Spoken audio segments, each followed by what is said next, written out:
Final hour OverDrive continues. Brought to you by FanDuel, bringing you everything from the opening line to the final score. Our best bets brought to you by FanDuel later in the hour. Dear Hayesy-B in about a half an hour. Mark Schlereth will join us here in a few moments on 4 big games in the NFL. I cannot wait for this weekend. They're posting pics of the people lined up in Buffalo to shovel. I'm not going anywhere to shovel. I don't care how much I love a team. Are you going anywhere to shovel? It is a wild idea that, twice in a week, they need to call people out to shovel out the stadium. Yeah, so they can have a game. I'm a diehard. I'd just be like, I love the team, but I'm just not going there to shovel stuff. No way. Yeah, you're getting paid, right? They are getting paid. Yeah, I think it's $20 an hour or something, and there's civic pride in this, and it's the Bills and. I don't know. This is awesome for a team to have passionate fans like that. And they don't care about the $20 an hour. They're just doing it for their team.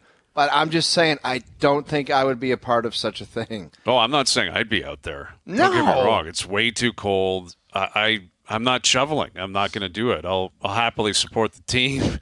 Go Bills. That's great. But I did a World Junior game there outdoors. And I asked my wife where she was after, and she said, what did you think I stayed out? I couldn't stay there. I'm at a restaurant across the street. Mm-hmm. She had to leave. She just ran out. She ran out of the building into a restaurant. Yeah. She's like, Jeff, I was so cold I could not watch the game.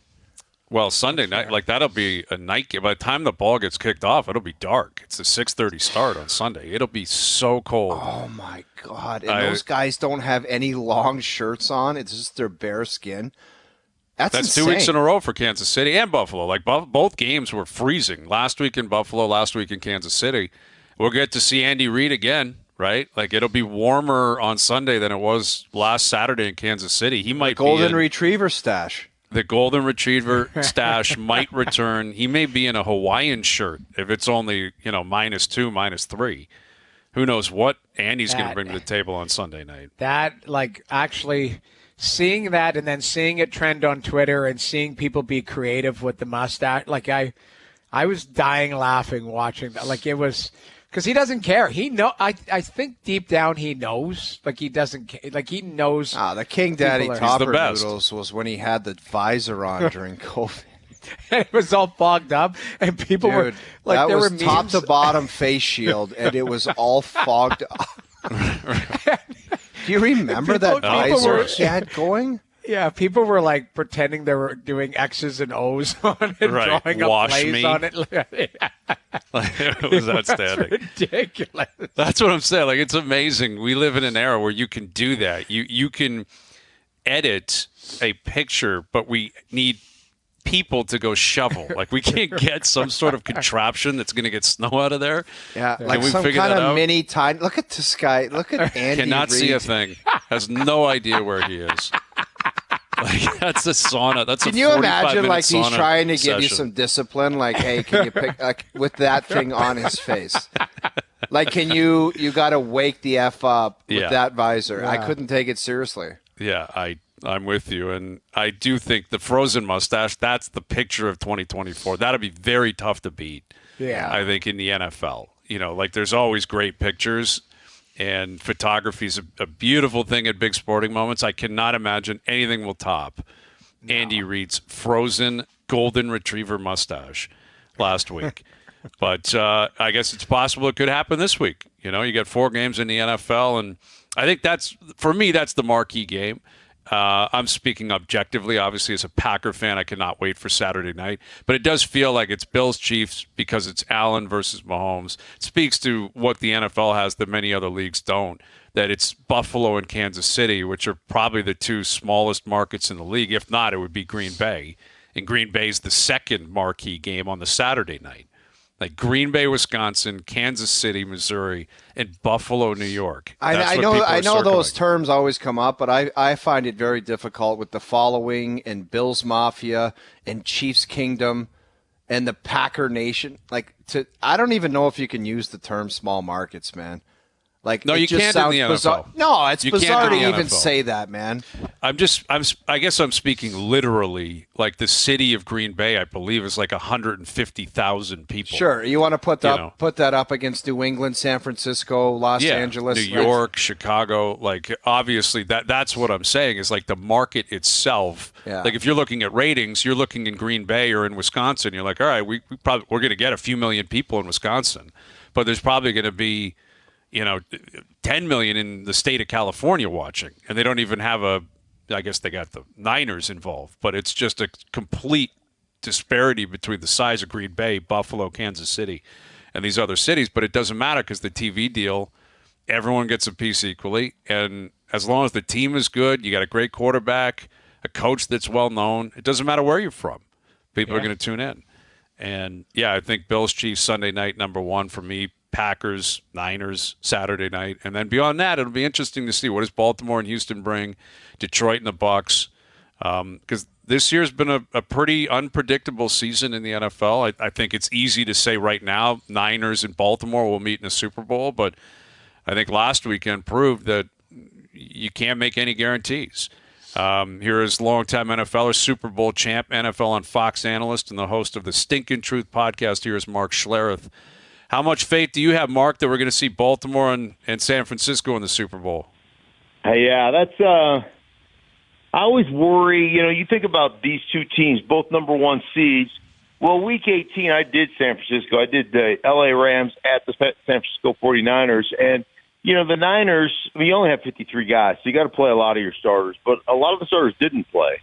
Christian McCaffrey didn't play, and George Kittle didn't play, and Brock Purdy didn't play, and same thing went down in Baltimore. So you always worry about, especially on the offensive side of the ball, the timing of the offense, the rhythm of the offense. And that's always a big concern for me, depending upon how you practice and stuff. But you just can't simulate the timing and the rhythm of an offense. So that's always a little bit of a concern. But I think both those teams are so solid, both lines of scrimmage. They dominate lines of scrimmage. So I think they're solid that even if they're a little out of sync offensively to start the game, they'll find a rhythm through running the ball, and then the passing game, the play-action game will come off of that. So I'm not too concerned. I'm always a little bit concerned. I've been a #1 seed and lost, so I understand the kind of the rhythm of the offense can get off. But I'm not too concerned with either of these teams. Well, and when you look at who they're playing, in Green Bay and Houston, very similar seasons, very similar stories where you've got two young stud quarterbacks, two teams that won last week big. Obviously, Green Bay dummied Dallas and Houston beat up on Cleveland. So when you look at Houston, Green Bay, both games on the road, #1 seeds, both spreads are like 9.5, 10-point spreads. Is there either of those that you feel better about? Which quarterback do you feel better about, Houston versus Green Bay?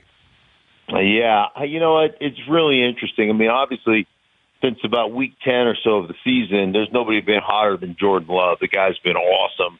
And what he did in Dallas was pretty incredible as well. I probably feel a little bit better about the Houston Texans going to Baltimore. And I suppose one reason is DeMeco Ryans.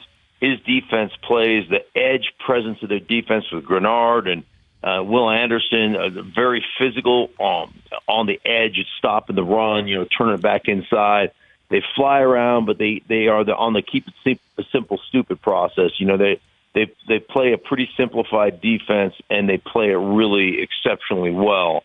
And then offensively, C.J. Stroud has just been incredible as a rookie of not turning the ball over and being judicious with his decisions. And so I think that's the one I would look at and say that one feels more primed to be an upset to me. But like I said, I'm a little bit worried about both of these teams' inactivity over the last 2 weeks. They should be fresh, which is a bonus on the defensive side of the ball to me. But offensively, there's a fine line between being fresh and being out of rhythm.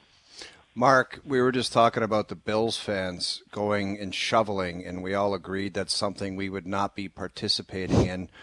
What is your vibe on the Bills in that game? And, how is it possible in that weather for players to stay somewhat warm? or is it just like, this is the NFL, we got to suck it up and go out there and do it? Yeah, as a starter, I spent 12 years starting in the league. I never really, you don't really get cold when you're playing. When you get to the bench, they've got heaters. The benches are heated. You hang your helmet up on this little heater that hangs on top of the bench. So, the helmet's warm when you put it back on. You got a coat. You come off the field. You put you put this long coat on. You don't really get that cold playing. Now, if you're standing around as a backup, I imagine you're freezing. But as a player and a starter, you just really don't. It's not that bad. I think the Bills fans are awesome, though. They're hardy. They're going out there. It's a badge of honor. We helped our team win by shoveling the stadium. I don't know if you guys saw the recent phenomenon where they have, started the construction of a new stadium. They don't really have the construction going down. They just have a pit, a hole where the new stadium's going to go. And somebody fell into that hole when they started their win streak like 6 weeks ago. So now the Bills fans, the Bills Mafia, sacrifice someone into the pit every week, and there's been people in the emergency room because they fall down the pit and twist ankles and everything else. So, the Bills fans they're different. They're built different. They're a hardy group for sure. Well, they're I'm sure a little bit anxious this weekend because they've got Patrick Mahomes rolling through town, Andy Reid rolling through town, Taylor Swift, I guess, probably rolling through town as well. And this is it, right? They've been waiting to get the Chiefs at home. They haven't lost since the bye week, since that game in Philly that basically they threw away before their bye. This is a great game. It's a toss-up. Like, if the Bills find a way to win this, Mark, how do you see that playing out? Yeah, obviously, they're going to have to do a really good job defensively of pressuring Mahomes.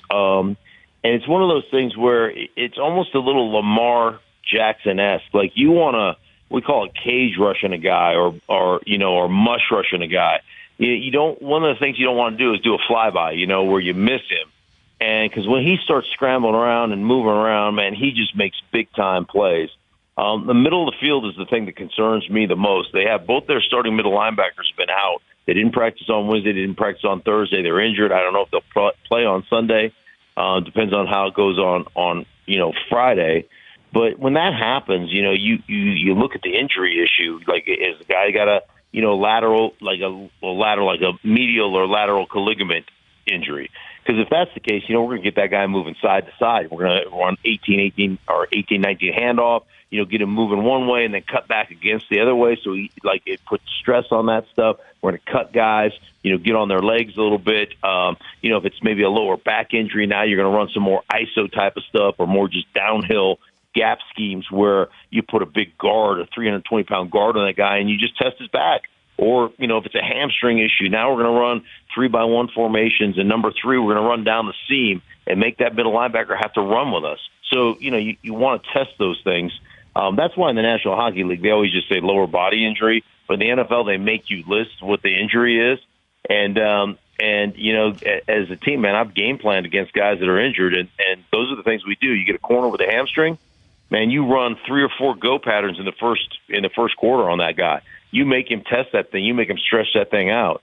And that's just kind of how it works. So it'll be interesting to see how those guys respond and are they ready to play, because in the middle of the football field, Kansas City has owned that for years with Travis Kelce, their running game with Isaiah Pacheco.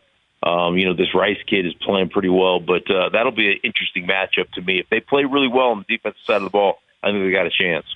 Mark, we were talking about the quality of available coaches out there. How do you see the carousel ending up? And I understand it's a process, but it seems like there's such good coaches available where teams would always be dying to say, man, I'd love to have this coach in my program, but it's still a process and it's taking time. How do you think it unfolds? Yeah, interesting, right? Because, it looks like Bill Belichick's going to go to Atlanta, but, we'll see exactly how that plays out. Harbaugh is, still at Michigan, but he's got a chance to go on. I know he's interviewed with a couple of teams like the Chargers. There are guys that are coordinators right now. Ben Johnson's a hot commodity out of Detroit as the offensive coordinator. So he's a guy that a lot of people are really interested in. They really kind of put they put a slowdown process. Like, you haven't been able to meet with coaching staffs or coaches as an organization, you haven't been able to meet in person. So they just did Zoom stuff up until after this weekend, I think. So it'll be interesting to see exactly how that goes. But there are, Pete Carroll is out in Seattle, but I know Pete Carroll still wants to coach. Would he be on somebody's, short list? I would imagine he would be. So you're right. There are a ton of really qualified, good coaches out there. Some of them assistants, some of them younger. And most teams are really looking for a young offensive assistant, offensive coordinator that has done a great job of rehabilitating or developing a quarterback. Bobby Slowick in Houston, for instance, is a guy that, has been coaching C.J. Stroud. Like, that would be a guy. Raheem Morris out of the Rams, although he's a defensive guy. But there's some young guys who've got some experience and have had some success kind of developing a quarterback. And that's what a lot of these owners are looking for. With Mark Schlereth, in terms of Belichick, if he ends up in Atlanta, it's going to be a really strange look. But, he goes to the same division that Brady went to. He'll be down in the NFC South. I think Brady had probably already established himself as the greatest of all time in the eyes of many. But he goes down there, wins a Super Bowl. That may have solidified it. I wonder how you feel about Belichick. Like, he is what he is as a coach, one of the all-time greats, maybe the greatest ever, depending on how you view it. But if he goes to Atlanta and has great success or finds a way to win a Super Bowl, like, does that push him into, like, a different category? How much more room is there for him to build on his legacy?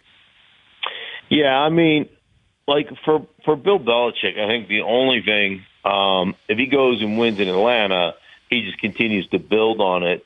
If he goes there and struggles, then it becomes, Bill Belichick couldn't win anything outside of Tom Brady. Mm-hmm. And they're both awesome, and they're both great. One of the things that I always kind of wonder about Bill, and I've got a great relationship with Bill. I love Bill. But one of the things I always wonder is, like, gosh, I can't remember who it was in the NBA that said it years and years ago. Maybe who was the coach? Daly, that used to coach for the Pistons. Yep. It might have been him, but he said, in today's NBA, you got to get permission from your players to coach them, and that's essentially so true. And the thing that made Belichick great, or made Popovich with the San Antonio Spurs great, is the best player, the hardest worker, allowed the coach to coach him. And, Bill Belichick would stop a meeting in the middle of a team meeting with the whole team in there and cuss Brady out for, I could get a quarterback from Foxborough High School to do the crap you're doing right now. And like, if you can coach Brady like that, well, then you can coach anybody like that. Everybody on the team has to basically, take that kind of criticism and that kind of coaching. And like, in today's day and age, I don't know how many players are willing to allow a coach to really coach them like that, to really coach them hard. So it'll be interesting to see exactly kind of how Belichick moves on if he does go to Atlanta, and how those guys receive him. He is Mark Schlereth, NFL on Fox, and the host of the Stinking Truth podcast. Always great catching up with you. Enjoy the football this weekend, Mark. Thank you for this. You got it. Take care, guys. There he is, Mark Schlereth. Yeah, Belichick down in Atlanta. It sounds weird. Man. It does sound weird. Like, the 28-3 stuff. Like, I don't know. Obviously, if you're a fan, you want Belichick. If you're the owner, you want Belichick. But what is the program all about right now, Hayes? Like, where is Atlanta at? They have a good defense. That offense, I think, needs to be figured out. They got some weapons down there. They need a quarterback. I don't know how different it's going to be than what he's been dealing with in New England. And, does he bring his staff with him? The NFC South's not great. We've seen that. The Bucs won the division at 9-8, I think it was. So we'll see. Mail It In Friday is brought to you by Boston Pizza, Canada's favorite sports bar. This January at Boston Pizza, get delicious mouth-watering pastas starting at $11.99 every single day. Enjoy the pastas you love at prices you just can't miss. Hustle into your local BP tonight. More on the Leafs upcoming weekend, the Raptors in New York tomorrow, the football games this weekend, and Dear Hayesy-B right around the corner. Overdrive continues. TSN 1050 and on TSN 2. All right, Dear Hayesy-B coming up here in a moment. Every day this week, we've been announcing current and former Maple Leaf players in our Maple Leaf lineup of the week, and we're giving away tickets to see the Leafs play the Islanders February 5th Plus, we're throwing in a $250 Vanilla Visa prepaid card with each pair of tickets to make it the ultimate game night. Vanilla Visa prepaid cards are available for purchase at Petro Canada. Your final player of the day is John Tavares. John Tavares is your final Leaf of the week. Call us right now at 416-870-1050. 416-870-1050. First one in is going to see the Leafs play the Islanders February 5th. There you go. And John, I don't believe, picked up a point last night. So they got the win, but that would be 6 games in a row without a point. Yeah, his whole line could get it cooking, to be honest with you. Yeah. Well, I mean, listen, Bertuzzi, he's had a really strange season to describe because, like, he's not scoring. He's not putting up points. He's getting paid money. He's in the top 6. He's playing with great players. It should be better. It has to be better. Yet there have been pockets of his season where even though he wasn't contributing, I liked his game. I thought he was engaged. I find he's kind of fading into games a lot. And that's got to change. Like, that's why he was brought in here, to be a thorn and battle for pucks and go to the front of the net. Let's be real. It's got to be 5-on-5 because he's getting 15 seconds of power play time. So he's got to make some hay 5-on-5. And I'm pretty sure the allure of coming to Toronto was what we saw in training camp. You're going to have a season where you're playing with Austin Matthews and Mitch Marner. He's not doing that. And he's not playing in the power play. So he's got to manufacture something. He hasn't scored in 20 games or something. He's got to play better. Good. I mean, it's a struggle, but you're right, Hayes. Like, if you're not scoring, you've got to bring something else to the table. Like you know, where you're noticeable or you're a difference maker. That would be physicality. That would be, getting underneath the skin, like dragging people into the war. The Leafs don't play that way, though. It's weird. Like, it's almost like they don't engage physically. Like, off the forecheck, there's times where I see them circle away instead of, finishing their check. I don't know how they're being coached offensively or on the forecheck, but there's certain guys you would expect. Like, for me, Bertuzzi, I would expect him to be physical off the forecheck. Domi physical, nice, big body. Like, guys like that where, you could expect maybe Willie or Austin or, Mitch will circle away a little bit to try and get their speed or try and anticipate the puck. But I feel like there's certain guys on that roster, it should be non-negotiable the way they play, and they have to back it up physically. Bertuzzi's that type of guy. I like him. Like, I think when he's at the top of his game, he's a unique player because he does have some skill. He does grind. He's gritty. He gets into your face.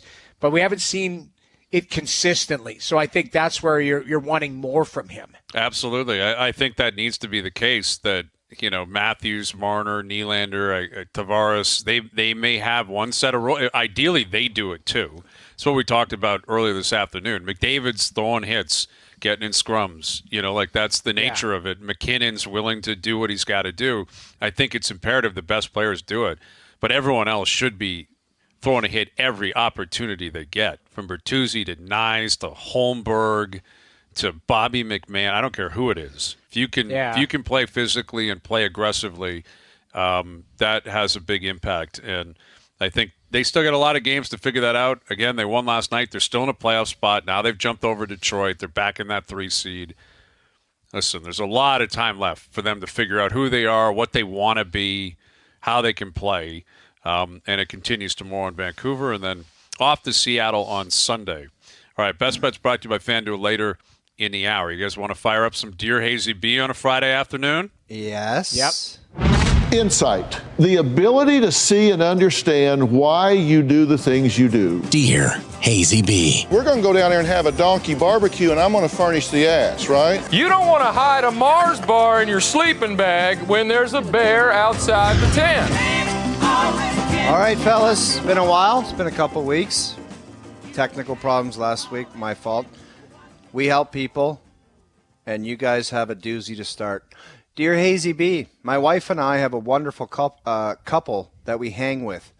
Recently, the other guy has developed a flatulence problem. It's gotten to the point where he's dropping bombs in very public spaces with strangers noticing with disgust. Do we address it or do we cut bait? How does this guy not know? Where's his wife? Like, come on. Why do you need to address it if you're in public and strangers are like, what is with that What's with that animal over there? So what you're saying, Hazy? The wife got to tell the other wife, can you tell him to stop doing it? I think that's the line of communication down the chain, right? You got to throw it into her corner and say it's getting like, unless there's something medical happening here that we're not aware of, that is just, it's uncontrollable. If that's the case, then so be it, And but if it's this guy's just letting his guard down and couldn't care less about social norms, then I would have to believe his wife would be picking up on these red flags. And if she's not or immune to it, she's got to get with the program here and tell this guy, you got to knock it off. But what if she's like, good one, Gary? Then that's the lifestyle, man. Yeah, right? If she's egging him on, yeah. If she's egging him on, then was it Dumb and Dumber? Where he was going back and forth with Mary Swanson. That was in the dream, though, wasn't it? Wasn't that the dream? Sequence? Yeah, where he's telling a story and then he lights it on fire. They're all laughing. But yeah, like if she's egging him on, I get it. But if outside of that, you got to pull your life together, figure it out. Come on now. This one might be the biggest doozy we've ever had in this segment's history. Dear Hayesy-B, Joe from the Bridge, please post the note. My neighbor's kids has shoveled my driveway this week. I have a blower, but I appreciate the hard work. Today I go to hand him a 20 for the week's work, but he makes the first move and hands me an invoice for $75. Holy wow. Do I fork over the money or tell him to pound salt? The letter reads, Hi, Mr. So-and-so. Thank you for letting me shovel your driveway this week. The cost is $15 for each driveway. 5 times 15 equals 75. From so-and-so, Shoveling Inc. Wow. The stones on this kid. I mean, if obviously it was not established beforehand that this came with a price. And I think that's where the business lesson comes in. You got to say, Junior, I love the idea you started your own business, but you have to tell me that's what you don't just show up and start working without someone's permission and then all of a sudden demand an invoice. Right. And I will say if there was a premeditated invite, right? If the guy was like, hey, can you come over? I want you to do it. I'll throw you some cash without the establishment of what that is. Then I would suggest this kid has the right to say, fine, you invited me in. This is my price. It wasn't established, but I did the work. But I don't think that's what happened here. It sounds like it was kind of a good Samaritan thing. The kid's maybe looking for something to do or looking for some work. And, hey, yeah, come on over.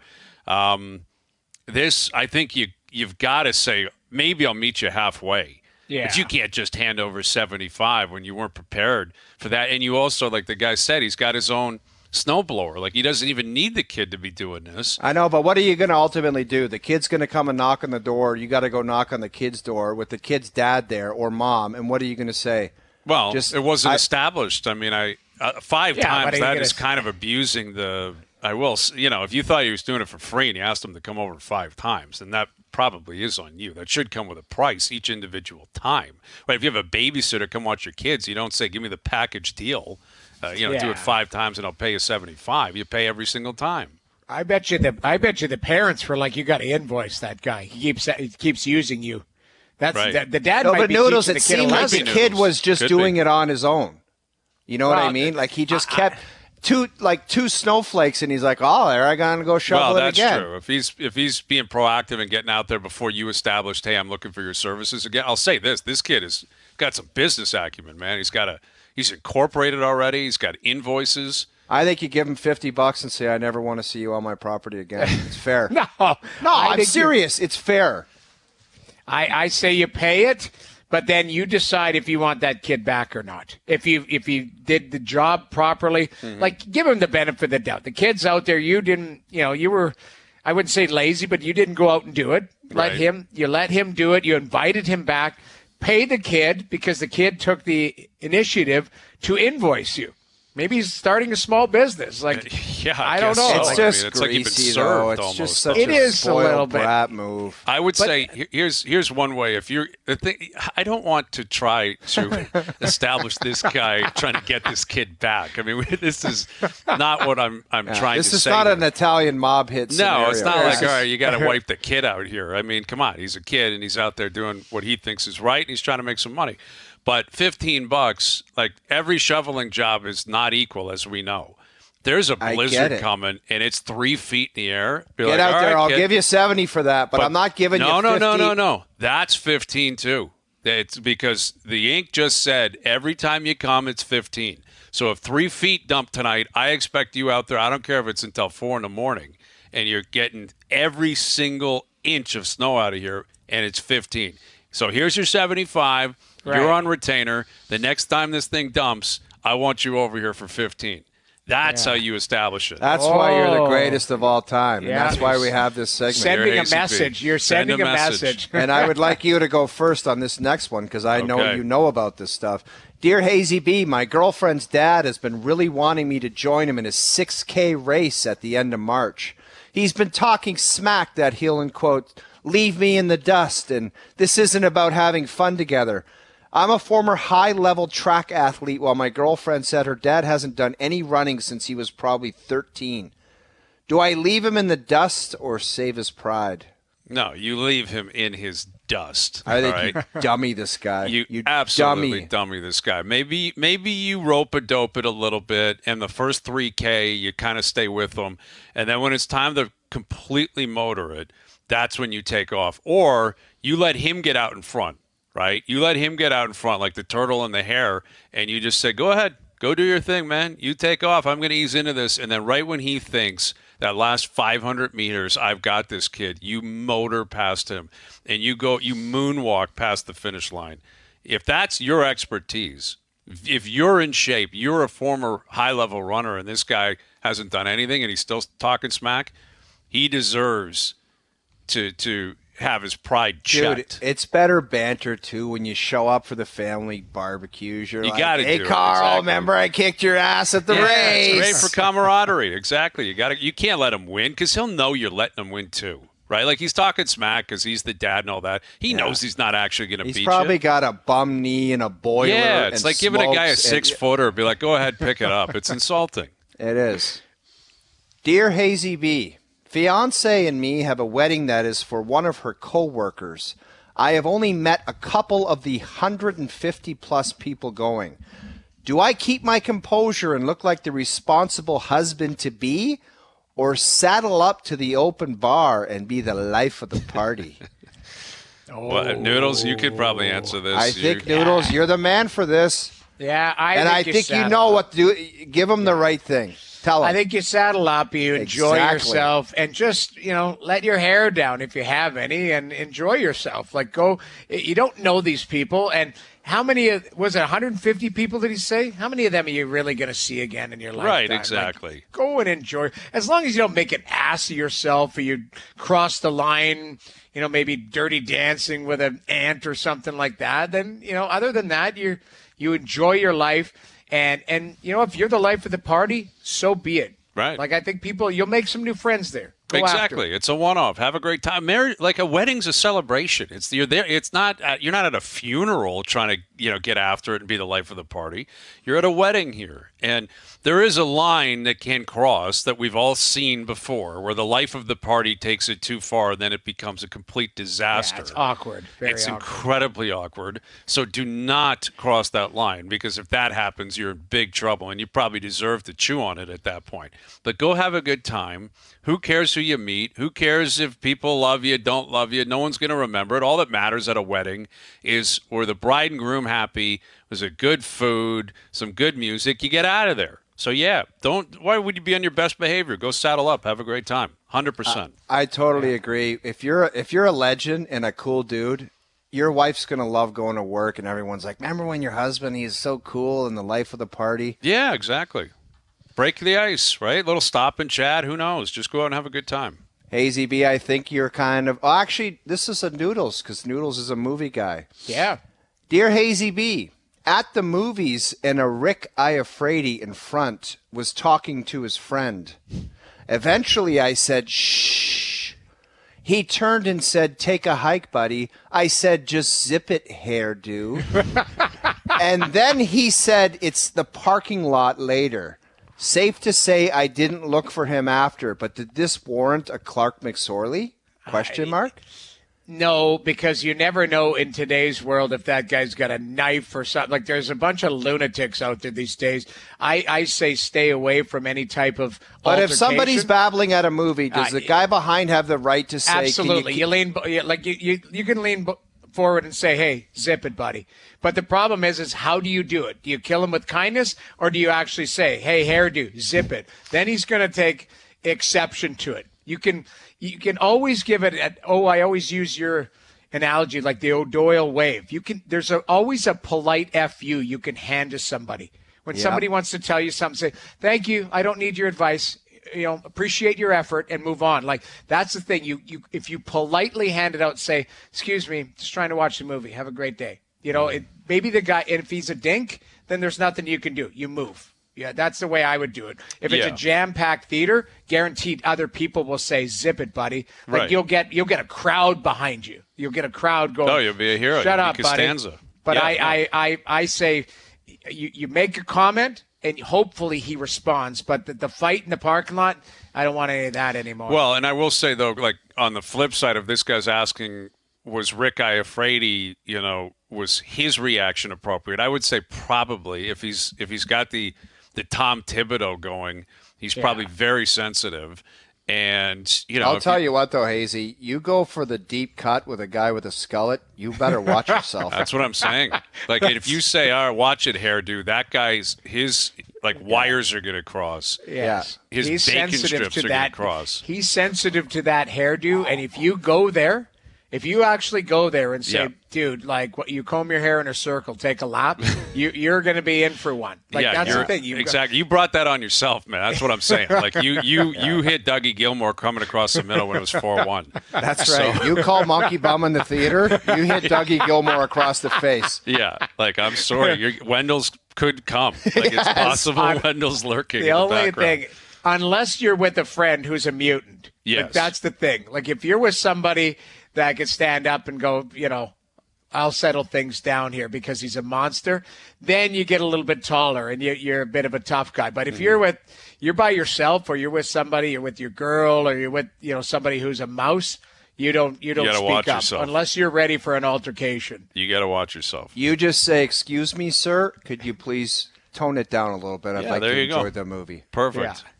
Dear Hayesy-B, I travel a lot for work. I have enough points to either fly me and the boys down and back to Florida for a golf trip, or take me and the girlfriend somewhere nice. Do I come through for the boys, or do I take the vacation with the girlfriend? Well, here's what I would suggest, all right? It sounds like you're a big golfer. All right, it sounds like you're a big golfer, and right now we are in a very dead period. So I think the obvious answer might be, hey, let's get the sticks out, let's get the boys out, let's go tee it somewhere. I look at it differently. I say you take the trip, and what you make sure that this is on the record, that we're 2 months away from spring, and I am going to be teeing it at an absolutely abnormal rate when we get to April, when we get to May. So let's do our trip. Let's do whatever we got to do. Let's all be on the same page. Let's be happy. But I don't think you got to take the boys on a trip. Definitely not make it public knowledge that you're using your own travel points. Well, unless you're on that trip. Daddy Warbucks. How about you just do this? You meet the wife, you meet the girlfriend in Miami for a few days, and then it's a few days meeting the fellas. Maybe a double down. Double down, and you get the best of both worlds. There you go. You can mix. It's like Saturday, Sunday, girlfriend Miami, you do South Beach, and then you go up to Lauderdale with the boys and you tee it 48 hours straight, and then you come home and you just kill two birds with one stone. That's great advice. Yeah, or, you could switch it around. You get the Friday, Saturday with the boys in South Beach, and you take her to the beach in Fort Lauderdale Sunday, Monday, or you could just chill. Both options are available, too. But I do think you can marry the two. I think exactly. That's a really good point. All right. There we go. Is that it? It's pretty good. I've got one quick one. Okay, one quick one. Only Hayesy-B answer quickly. Go ahead, quickly. In preparation for my wedding, I got my groomsmen custom suits in November. One of the boys went a little overzealous over the holidays, and now we fear the pants won't survive the ceremony.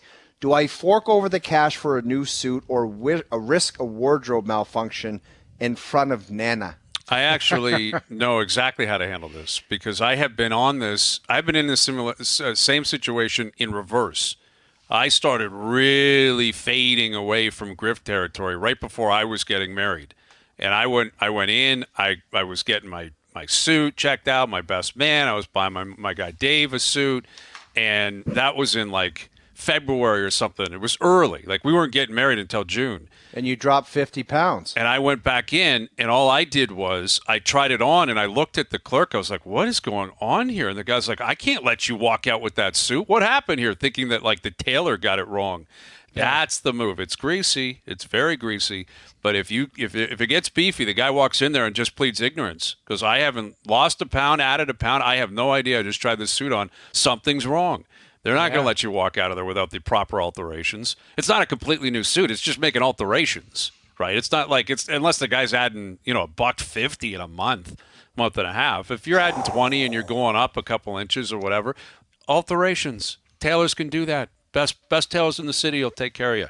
That's Don't why have you're to the worry best. about it. That's why you're the best. Don't have to worry about it. All right, time now for our selection. This week's TSN 1050 Anytime TD Challenge powered by FanDuel. Last week we were so close. There's so many great options, right? With 4 games, you look at so many different options. But we're going to go with Stephon Diggs paying plus money because, and this is a Doogie special. Doogie sold me on this. Doogie's a believer in the Bills. Doogie believes that the Bills, in order for them to win, and we believe in order for them to win, Stephon Diggs has got to get into the end zone. And that anytime TD is paying plus 135.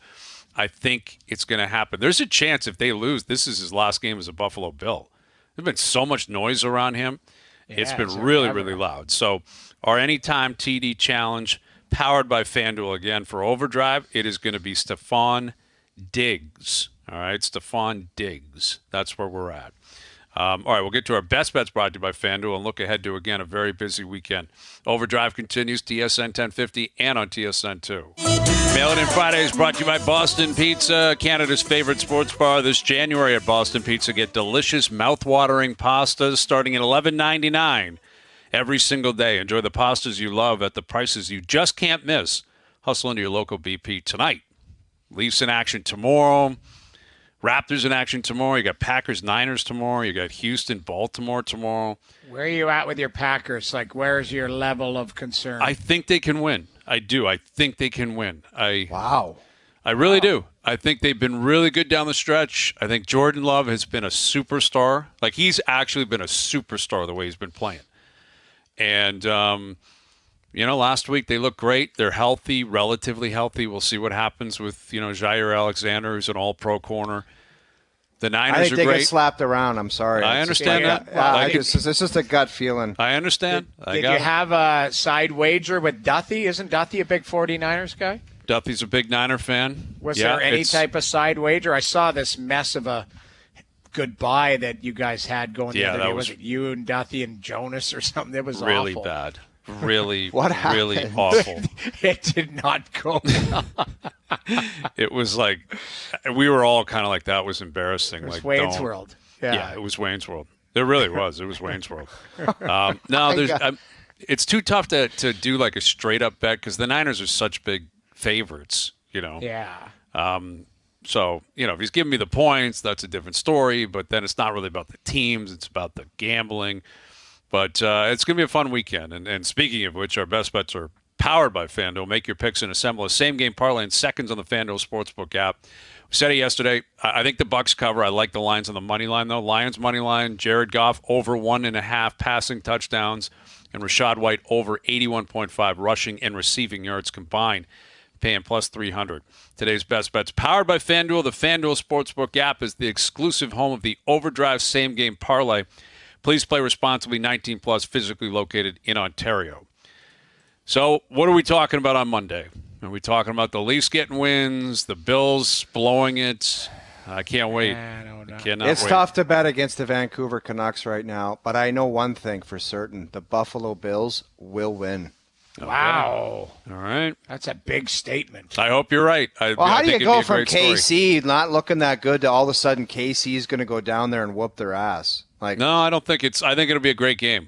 I expect it'll be. I'd be really disappointed if it was an awful game. But the Bills have not been perfect all year either, right? Like they've won a lot of games in a row, but barely beat the Chargers. Last week against Pittsburgh, it wasn't exactly a Picasso, but they got the job done. You talk about scar tissue with Josh Allen. I think he's got enough now where his mental mindset going into this game is like he's got the scar tissue, and I think he's going to take it with him and be a leader and be outstanding. I hope you're right.